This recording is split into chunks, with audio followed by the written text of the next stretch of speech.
Nagkaganto ba ang inyong PC? Reboot and select proper boot device or insert boot media in selected boot device and press OK. Tuturuan ko kayo kung paano ayusin ang ganitong problema sa inyong PC. First is i-off nyo muna ang inyong PC. Tapos i-turn on nyo na ulit. Tapos itong dito sa may keyboard, ayan, yan, delete na yan.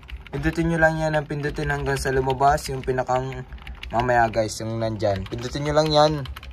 Dire-diretso, ayan, hanggang sa lumabas itong BIOS information. So, at ayan, nandito na tayo sa may BIOS information. So, punta lang kayo dito sa may boot. Ayan, dito sa may taas.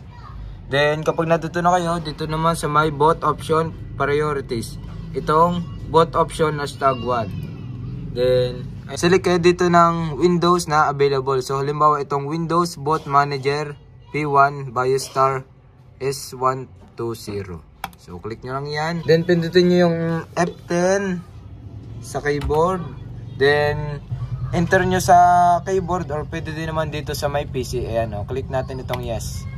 Or enter.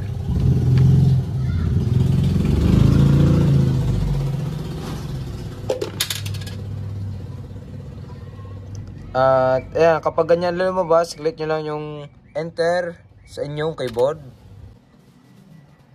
At waitin nyo lang siya. So yun guys, successful na naibalik na uli natin sa dati itong ating PC. Ayan, kita nyo naman welcome. At yan guys, ayan kitang kita nyo naman, naibalik na natin sa dati itong ating PC.